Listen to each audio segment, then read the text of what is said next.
बिस्मिल्लाहिर्रहमानिर्रहीम। अस्सलाम वालेकुम। तो आज मैं आपके साथ बहुत इजी सी रेमेडी शेयर करने वाली हूँ। अगर आपके हाथों पे पैरों पे सन टैन है या आपके जो एड़ियाँ हैं वो फट चुकी हैं या आपके हाथ पाँव अच्छी तरह मॉइस्चराइज नहीं होते, ज़्यादा बर्तन धोने की वजह से या घर के काम करने की वजह से आपके हाथों पे झुर्रियाँ पड़ चुकी हैं, तो बहुत ईजी सी रेमेडी है और आपकी बहुत ही जो है वो काम आने वाली ये रेमेडी है। यहाँ पर मैंने हाफ़ टी स्पून के करीब लिया है वैसलीन को। वैसलीन के साथ ही यहाँ पे अच्छी तरह हमने इसको इसलिए डालना है कि ये हमारे हाथों को पैरों को बहुत अच्छे से मॉइस्चराइज कर देगी और साथ में हमें जो टैनिंग और हमारी फटी एड़ियों से भी ये बचाने वाला है। अच्छा, इसके बाद हमने इसमें ऐड करना है हाफ़ टी स्पून के करीब मीठा सोडा यूज़ करें, बेकिंग पाउडर यूज़ नहीं करना। साथ इसके अंदर हमने कोई भी आप बॉडी लोशन ले लें, कोई भी मॉइस्चराइज़र कोई भी लोशन ले लें। अच्छा, यहाँ पे मैंने हाफ़ टी स्पून ही मॉइस्चराइज़र ले लिया है। आपने ये ख्याल रखना है कि ये रोज़ रेमेडी जो है जब आपने यूज़ करनी है ताज़ी बनानी है। अच्छा, 1 चम्मच से भी थोड़ा सा हमने कच्चा दूध ऐड करना है। बस ये चीज़ें हमने अच्छी तरह मिक्स करनी है और इसको इतना मिक्स करना है कि मीठा सोडा अच्छी तरह इसके अंदर एब्जॉर्ब हो जाए और अच्छी तरह मिक्स हो जाए, इसके दाने ख़त्म हो जाए।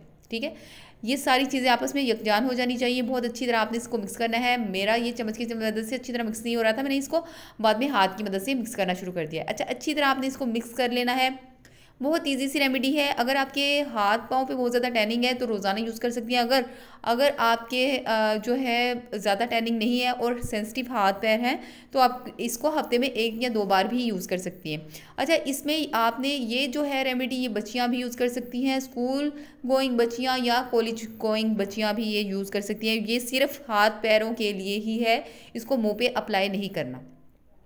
बस आपने इजीली ये जो बन जाएगा, एक मॉइस्चराइज़र सा बन जाएगा। अच्छा, इसको अच्छी तरह मिक्स करना है हाथों की मदद से। आपने इसका थोड़ा सा कलर भी चेंज हो जाएगा। अच्छा, यहाँ पे मैंने अपने हस्बैंड का हाथ लिया है। आप भाई का ले लें, अब्बू का ले लें, किसी का भी हाथ ले लें जहाँ पे आपको लगे कि ज़्यादा सन टैन है। यहाँ पे इनके हाथ आप देखें कि हाथ अलहदा डिफरेंट शेड के हैं और बाजू डिफरेंट शेड का है। बहुत ज़्यादा टैनिंग हो रही है इनके भी हाथ पे। तो यहाँ पे अच्छी तरह आपने इसको, जिस तरह मैं रब कर रही हूँ ना, आपने भी इसको अच्छी तरह रब करना है।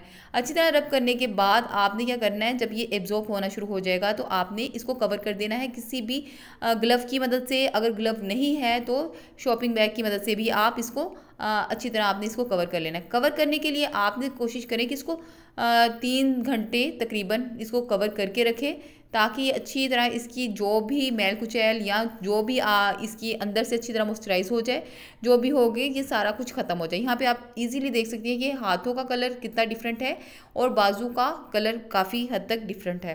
अच्छा, अच्छी तरह ये मैंने एब्जॉर्ब कर लिया है। अब मैं क्या करूँगी, इसको मैंने कवर कर लेना है और ग्लव की मदद से या शॉपिंग बैग की मदद से अच्छी तरह आपने 2 से 3 घंटे इसको रहने देना है। ईजी सी रेमेडी है। अगर आपके हाथ सेंसिटिव है ना तो आपने हफ्ते में 1-2 बार ही यूज़ करें, क्योंकि 1-2 बार यूज़ करने से ये आपका काफ़ी इसका फ़र्क पड़ना शुरू हो जाएगा।